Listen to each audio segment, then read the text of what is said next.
The jungle erupted in flames, not from artillery, not from flamethrowers. From above, burning fragments fell through the canopy like rain, igniting everything they touched: leaves, vines, equipment, flesh. The American soldiers, dug into their foxholes, had believed themselves safe under the thick jungle cover. They had positioned their defenses carefully, using the terrain, the vegetation, the natural concealment that had protected them in previous engagements. But now the forest itself was burning, and there was nowhere to hide.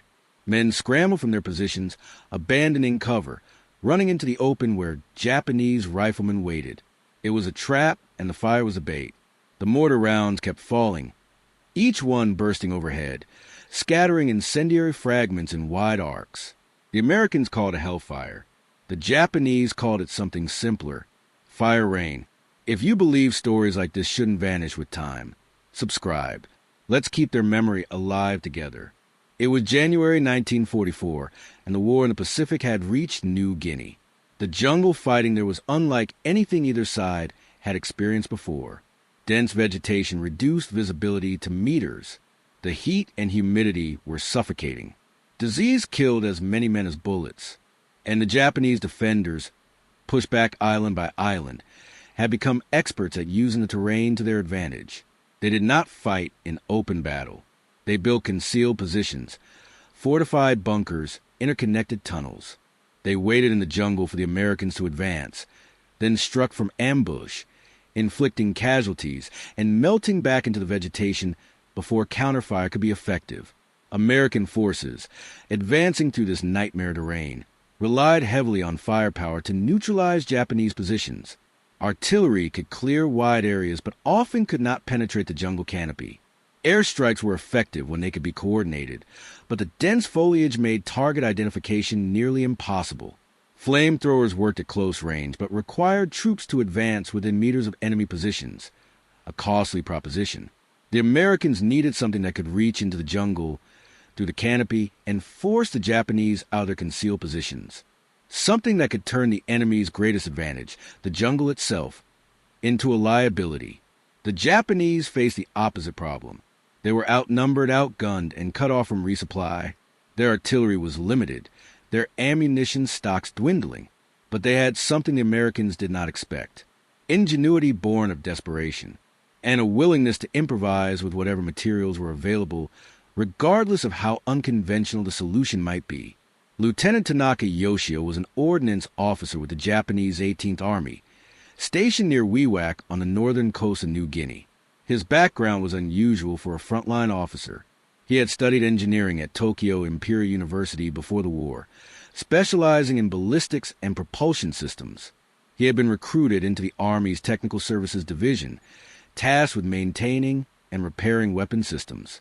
It was not a glamorous assignment, but it kept him away from the worst of the fighting, and it gave him access to equipment and materials that frontline infantry never saw. By early 1944, the situation around Wewak had become desperate. Allied forces were advancing steadily, and Japanese defensive positions were under constant pressure. Tanaka's unit, responsible for maintaining the mortar batteries that provided indirect fire support, was struggling with ammunition shortages. Standard high-explosive mortar rounds were in critically short supply, and resupply convoys from Abao were being intercepted by Allied aircraft and submarines. The mortars, Type 97 81mm weapons that had been the backbone of Japanese infantry support, were becoming useless for lack of ammunition. Tanaka began searching for alternatives. His depot included damaged aircraft, stripped for parts, their armament removed and cataloged. Among these was a collection of incendiary ammunition, originally designed for aerial use against bomber formations and ground targets. These were not standard incendiary rounds. They were Type 97 aircraft incendiary projectiles, designed to be fired from 7.7mm machine guns mounted in Japanese fighters. The rounds contained a mixture of magnesium and thermite, compounds that burned at extremely high temperatures and were nearly impossible to extinguish with water. When fired from an aircraft, they would ignite on impact, creating intense fires that could disable engines or ignite fuel tanks. Tanaka looked at these rounds and saw a different application. The incendiary compound, if it could be adapted to a mortar projectile, could be used to create aerial bursts over enemy positions. The fragments, burning at high temperature, would fall through the jungle canopy and ignite everything below. It would not be as precise as high explosive rounds, but precision was less important than area effect. If the fire spread through the vegetation, it would force enemy troops out of concealed positions, exposing them to direct fire. The technical challenges were significant. Aircraft incendiary rounds were small, designed to be fired from machine guns with relatively low chamber pressures. Mortar rounds were much larger, subjected to higher acceleration forces when launched. Simply packing incendiary compound into a mortar shell would likely result in premature detonation, either in the tube or immediately after launch. Tanaka needed a fusing mechanism that would allow the round to reach a preset altitude before detonating, scattering the incendiary fragments in a controlled pattern. He began experimenting with salvaged aircraft ammunition and mortar components. The base of the mortar round remained standard, a fin projectile with a propellant charge, but the warhead was modified. Tanaka removed the high explosive filling and replaced it with a thin-walled canister packed with incendiary pellets, each one coated in magnesium-thermite compound. The fuse was adapted from aircraft bombs, a barometric mechanism that would trigger detonation at a specific altitude, typically 20 to 30 meters above ground level. At that height, the round would burst, scattering the incendiary pellets in a wide radius. As the pellets fell, they would ignite on contact with air, burning intensely for several seconds. The first test firing, conducted at a remote range away from the main defensive positions, was a failure. The round detonated prematurely, still inside the mortar tube, destroying the weapon and injuring 2 crew members. Tanaka reviewed the failure, realized that the barometric fuse was too sensitive to the rapid pressure change during launch, and redesigned the mechanism. He added a setback safety, a mechanical delay that would prevent the fuse from arming until the round had cleared the tube and reached a stable trajectory. The second test was successful. The round launched cleanly, arced through the air, and detonated at approximately 25 meters altitude. The incendiary pellets scattered in a roughly circular pattern, falling to the jungle canopy below. Within seconds, fires ignited across the impact zone. The vegetation, dry from weeks without rain, caught quickly. Flames spread to the underbrush, climbing into the trees, creating a firestorm that consumed everything in a 50-meter radius. Tanaka reported the results to his commanding officer, Colonel Saito, who immediately recognized the tactical potential. If these rounds could be produced in sufficient quantities, they could be used to deny enemy forces the cover that made jungle fighting so difficult for the Japanese. Saito authorized Tanaka to convert as many mortar rounds as possible, using whatever materials were available. Tanaka and his team, working around the clock in a makeshift workshop, began mass-producing the improvised incendiary rounds. By late February 1944, the first fire rain rounds were deployed in combat. The target was an American defensive position near the village of Butt, a strategically important location that controlled access to the coastal road. American forces, element of the 32nd Infantry Division, had established a fortified perimeter with interlocking fields of fire, protected by the dense jungle that surrounded the village. Japanese attempts to assault the position directly had been repulsed with heavy casualties. Standard mortar fire had been ineffective, the rounds either detonating harmlessly in the canopy or failing to penetrate the heavy vegetation. Sergeant Kawamoto Takeshi commanded the mortar crew assigned to engage the American position. He was a veteran of the China campaign, experienced in indirect fire tactics, and skeptical of the new ammunition. Incendiary rounds seemed like a waste of resources.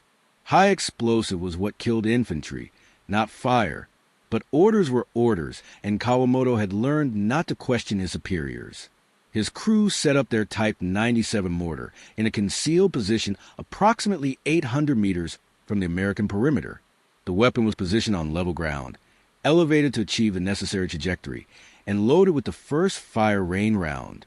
Kawamoto checked the range calculations, adjusted the elevation, and gave the order to fire. The round launched with a familiar hollow thump of a mortar, arcing high into the morning sky. Kawamoto watched through binoculars, tracking the trajectory. At the apex of the flight, the round detonated. A small flash, barely visible against the bright sky, and then the fragments began to fall. They looked like sparks at first, small points of light descending through the air. But as they fell into the jungle canopy, they ignited. Flames erupted across a wide area, spreading rapidly through the dry vegetation. Kawamoto was stunned. The effect was far greater than he had anticipated. Within minutes, a major fire was burning in the heart of the American defensive position. He could see smoke rising thick and black, and through the binoculars, he caught glimpses of movement. American soldiers, abandoning their foxholes, running from the flames. He ordered his crew to fire again, adjusting the aim point to spread the fire across a wider area. Over the next 30 minutes, Kawamoto's crew fired 18 fire rain rounds. Each one added to the conflagration, expanding the fire zone, forcing more American troops out of their concealed positions. Japanese rifle and machine gun teams, positioned to cover the likely escape routes, engaged the exposed soldiers with devastating effect. The Americans, caught between the fire and the bullets, suffered heavy casualties. By noon, the defensive position had been abandoned, and Japanese infantry moved in to occupy the smoldering remains. Word of the engagement spread quickly through both armies. The Japanese began deploying fire rain rounds wherever mortars were available, using them to break up defensive positions, deny cover, and create chaos in enemy lines. The Americans, after initial confusion about what was happening, began referring to the attacks as fire rain, a translation of the Japanese nickname. Intelligence reports described the weapon as a new type of incendiary mortar, possibly using napalm or phosphorus, though the exact composition remained unknown. For the American soldiers experiencing the attacks, the fire rain was terrifying in a way that conventional weapons were not. High explosive rounds killed quickly, impersonally. You heard the whistle, took cover, and either survived or did not. But fire was different. It spread. It consumed. It gave you time to realize you were burning, time to scream, time to run. And running meant exposing yourself to enemy fire. The tactical choice became impossible. Stay in cover and burn, or leave cover and get shot. Private First Class Daniel Reeves, a rifleman with the 32nd Infantry Division, experienced his first fire rain attack in early March near the Sepik River. His platoon had established a defensive perimeter in dense jungle, confident that the vegetation would conceal their positions from Japanese observation. The attack came without warning. Mortar rounds began falling, but instead of the usual explosions, they burst overhead, scattering burning fragments. Reeves watched in horror as the jungle around him ignited. The fire spread with terrifying speed, driven by a light wind, consuming everything in its path. His squad leader, Sergeant Harper, ordered an immediate withdrawal, but the fire had already cut off their primary escape route. They were forced to move laterally, parallel to the flames, try to find a gap in the fire line. Japanese machine gun fire began raking the area, targeting the fleeing soldiers. Reeves saw men go down, some from bullets, others simply collapsing from heat exhaustion or smoke inhalation. He kept moving, his lungs burning, his eyes streaming tears from the smoke, until he reached a small stream where other survivors had gathered. Of the 32 men in his platoon, only 19 made it out, for had been killed by enemy fire. 9 had been trapped by the flames, their bodies found later, burned beyond recognition. Reeves, sitting by the stream, his uniform scorched, his hands blistered from beating out flames that had caught on his equipment, felt something break inside him. It was not fear, exactly. It was a realization that the jungle, which had seemed like an ally, a natural barrier against enemy fire, had been turned into a weapon against them. American commanders, grappling with the fire rain attacks, struggled to develop effective countermeasures. The standard response to mortar fire, taking cover in foxholes and bunkers, was useless against incendiary rounds. Troops could not stay underground when the jungle above them was burning. Attempts to create fire breaks, cleared zones around defensive positions, required time and manpower that were often unavailable. Some units tried wetting down the vegetation around their positions, but in the tropical heat, the moisture evaporated quickly and the effort proved futile. The most effective countermeasure turned out to be preemptive.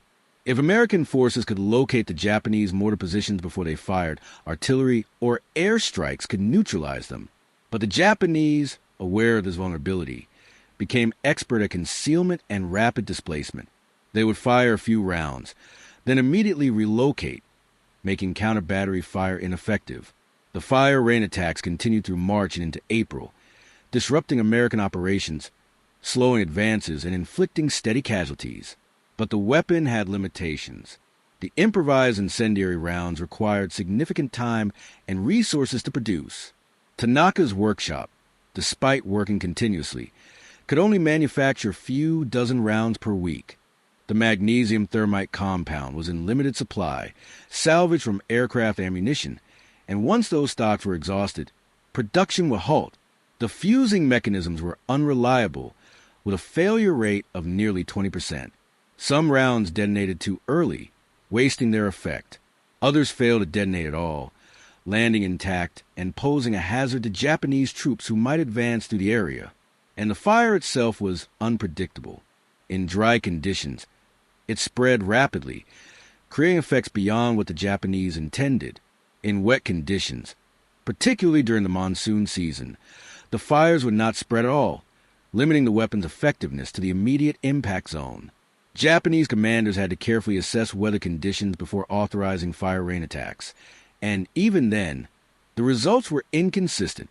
Tanaka, watching his creation deployed across the theater, experienced a growing sense of unease. He had designed the fire rain rounds as a tactical solution, a way to compensate for Japan's material disadvantages. But he had not fully considered the human cost. The reports filtering back from the front described soldiers burning alive, trapped by flames, dying in ways that seemed particularly cruel even by the standards of war. Tanaka told himself that war was inherently cruel, that the enemy would do the same if they could, that his duty was to his country and his comrades. But the rationalizations fell hollow. In April 1944, Tanaka's unit was overrun during an American offensive. He survived the initial assault, was taken prisoner, and spent the remainder of the war in a POW camp in Australia. During his captivity, he was interrogated extensively about the fire rain rounds. American intelligence wanted to understand the weapon's composition, its production methods, its tactical employment. Tanaka cooperated, providing detailed technical information, partly out of a genuine belief that the war was lost and further resistance was pointless, partly out of guilt over what his invention had wrought. The intelligence he provided allowed American ordnance experts to reconstruct the fire rain system. They were impressed by the ingenuity, the elegant simplicity of adapting aircraft ammunition to a completely different delivery system.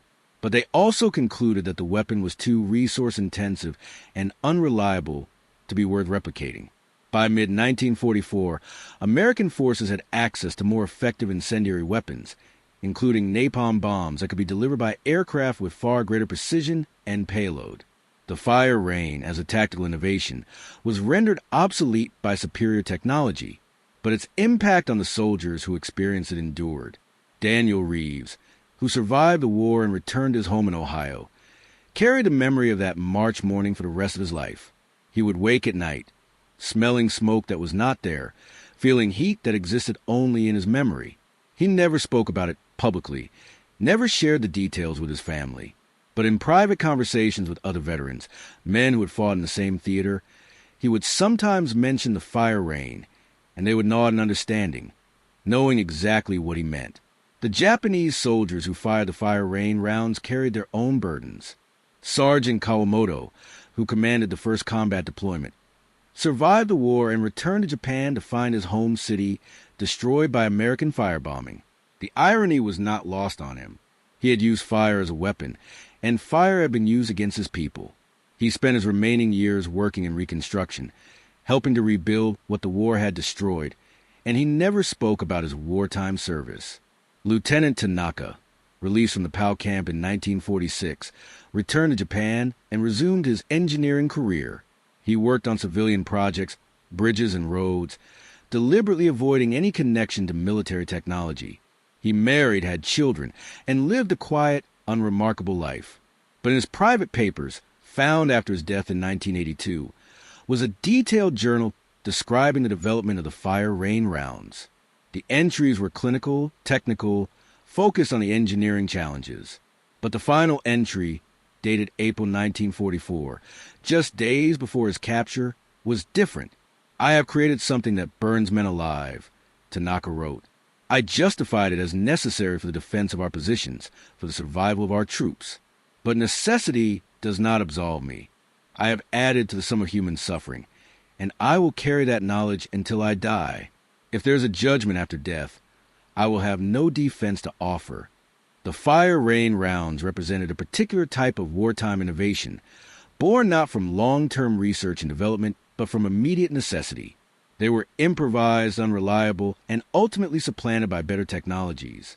But for the men who experienced them, either as operators or targets, they represented something more fundamental about the nature of war. That desperation drives ingenuity.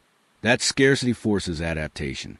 And that the line between tactical necessity and moral compromise is often invisible until it has been crossed. Modern military historians, examining Pacific theater, rarely mention the fire rain rounds. They were too limited in scope, too brief in their deployment, to significantly affect the war's outcome. But they serve as a case study in field improvisation, a demonstration of how soldiers, when cut off from supply and facing superior forces, will find ways to fight with whatever is available. The Japanese throughout the Pacific War excelled at this kind of improvisation. They mounted aircraft guns on trucks, adapted naval weapons to ground use, and created defensive systems from salvaged materials. The fire rain was one example among many. But what made it unique was its psychological impact. Other improvised weapons killed efficiently, but fire killed slowly, visibly, with an element of terror that explosives could not match. American soldiers, who had learned to live with the constant threat of artillery and mortar fire, found the fire rain attacks harder to endure. It was not the lethality, which was actually lower than conventional high-explosive rounds, but the nature of the threat. Fire spread. It persisted. It gave you time to think about dying. This psychological dimension was not lost on Japanese commanders, who began to see the fire rain as a terror weapon, valuable not just for its tactical effects, but for its impact on enemy morale. Orders were issued to maximize the visible and audible effects of the attacks, to fire rounds at times when enemy troops would be concentrated, to follow up immediately with infantry assaults while the enemy was disorganized. The goal was not just to inflict casualties, but to break the enemy's will to resist. But terror weapons carry risks for those who employ them. They invite retaliation in kind. They erode the moral boundaries that soldiers use to rationalize their actions, and they create precedents that can be turned against their creators. The Japanese, who used fire rain against American positions in New Guinea, would within months experience far more devastating incendiary attacks against their own cities. The firebombing of Tokyo in March 1945 killed more than 100,000 people in a single night, most of them civilians, most of them burned alive. The connection between the fire rain and the strategic bombing campaign is indirect, but it exists. Both represented a willingness to use fire as a weapon of war, to accept that burning people to death was a legitimate tactic. Tanaka understood this connection. In his journal, he wrote about hearing the reports of American firebombing raids, about learning that his sister and her family had died in the Tokyo fires. "I wonder," he wrote, "if the Americans who planned those raids felt the same necessity I felt when I designed the fire rain, if they justified it the same way, if they will carry the same burden." The fire rain rounds were used for approximately 4 months, from February to June 1944, before Japanese ammunition stocks were exhausted and production ceased. In that time, they were fired in perhaps 50 separate engagements, causing casualties estimated in the hundreds. They did not change the outcome of the New Guinea campaign. They did not alter the strategic balance in the Pacific, but they changed the men who used them and the men who faced them, adding another layer of horror to a conflict already defined by its brutality. The technical details of the fire rain system, documented in Tanaka's journal and corroborated by American intelligence reports, reveal the ingenuity required to make it work. The incendiary compound, a mixture of magnesium powder and thermite, burned at approximately 2,200 degrees Celsius, hot enough to ignite wet vegetation and melt through metal. The pellets, roughly the size of a rifle cartridge, were coated in a thin shell wax to prevent premature ignition during handling. The fuse, adapted from Japanese aircraft bombs, used a simple mechanical timer triggered by the acceleration of launch. It was crude but effective, with a reliability rate of about 80% in field conditions. The mortar crews who fired these rounds required no special training beyond standard indirect fire procedures. The rounds were handled like conventional ammunition, though with additional precautions due to the incendiary filling. Crews were instructed to avoid dropping the rounds, to store them away from heat sources, and to never attempt to disassemble a dud. The last instruction came after an incident in which a curious soldier tried to open a failed round to see what was inside.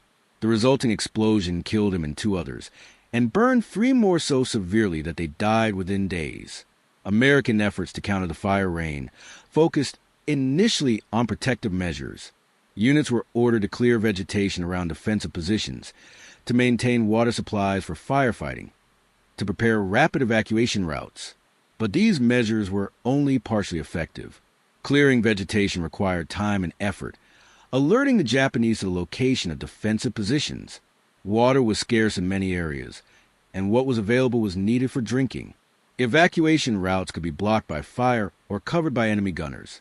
The more effective countermeasures came from changes in tactics. American units learned to avoid static defensive positions in dense jungle, instead maintaining mobility and using the terrain for concealment without becoming dependent on it. They learned to spread out, reducing the concentration of troops that made fire rain attacks so effective. And they learned to respond aggressively to mortar fire, calling artillery and air strikes on suspected firing positions, accepting the risk of wasted ammunition in exchange for suppressing the threat. By July 1944, the fire rain had largely disappeared from the battlefield. Japanese forces, pushed back to isolated pockets, lacked the resources to produce more rounds. American forces, advancing with overwhelming material superiority, began using their own incendiary weapons, including napalm and white phosphorus, which were far more effective than the improvised Japanese system. The tactical innovation that had briefly given Japan an edge in jungle fighting was overtaken by events rendered obsolete by the changing nature of the campaign. But the memory persisted. Veterans of the New Guinea campaign, when they spoke of the war, would sometimes mention the fire rain, and their voices would take on a different tone. Not the matter-of-fact recounting of battles and casualties, but something more personal, more haunted. They remembered the smell of burning vegetation mixed with burning flesh. They remembered the sound of men screaming, trapped by flames. They remembered the helplessness of being forced out of cover, knowing that enemy fire waited, but having no choice because the alternative was to burn. Daniel Reeves, in one of his rare conversations about the war, said something that captured the essence of the fire rain experience. "You can get used to bullets," he said. "You learn to accept that every time you move, every time you look up, there's a chance you'll get hit. You make peace with it. But fire, you can't make peace with fire. It's alive. It's hunting you. And when it finds you, it doesn't just kill you. It consumes you. There's something primal about that fear, something that goes deeper than training or discipline. You just want to run, and you don't care where. You just want to get away from it." The Japanese soldiers who operated the fire rain systems experienced a different but related trauma. Sergeant Kawamoto, in a private letter written years after the war, described the moral weight of using such a weapon. "We told ourselves it was necessary," he wrote. "We told ourselves the enemy would do worse to us if they could. But I remember the faces of the men in my crew, the way they looked after the first time we fired those rounds and saw what they did. We knew we had crossed a line. We knew we were using a weapon that did not just kill but tortured. And we kept using it because we were soldiers, because we had orders, because the alternative was to let our comrades die. But knowing it was necessary did not make it right. It just made it bearable." The fire rain rounds, in their brief existence, encapsulated many of the moral contradictions of modern warfare. They were a product of ingenuity, a clever solution to a tactical problem, a demonstration of human creativity under pressure. But they were also an instrument of suffering, a weapon designed to maximize pain and terror, a deliberate choice to use fire as a means of killing. The men who created them, who fired them, and who suffered under them all understood this duality. They recognized that war forces impossible choices, that survival sometimes requires actions that cannot be reconciled with peacetime morality.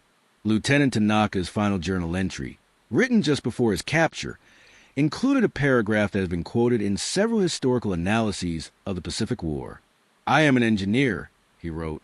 "I was trained to solve problems, to find efficient solutions, to make things work. The fire rain was a problem solved, a technical challenge overcome. But problems in war are not abstract. They are men trying to kill each other, and solutions are measured in bodies. I solved the problem of how to force an enemy out of concealed positions. The solution worked. Men died. That is the equation of my life. I will never be able to balance it.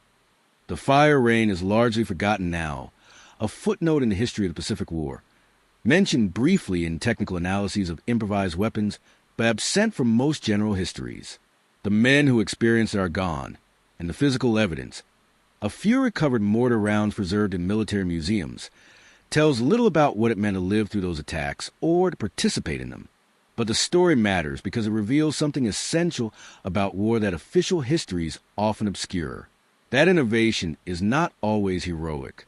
That ingenuity can serve destruction as easily as construction, and that the men who fight, whether they create weapons or use them or suffer under them, carry moral burdens that never fully lift. The fire rain fell for 4 months in the jungles of New Guinea, killed hundreds of men, terrified thousands more, and then disappeared. But its legacy, the understanding that any weapon can be improvised, that desperation drives innovation in directions no one intends, and that fire is perhaps the oldest and most primal of human fears, that legacy endures. It is a reminder that war is not just a contest of arms and strategy, but human experience, shaped by individual choices made under impossible pressure, and that those choices echo long after the fighting ends. If this story moved your heart even once, subscribe. It's the least tribute we can give to men like these who carried burdens the rest of us can never fully understand.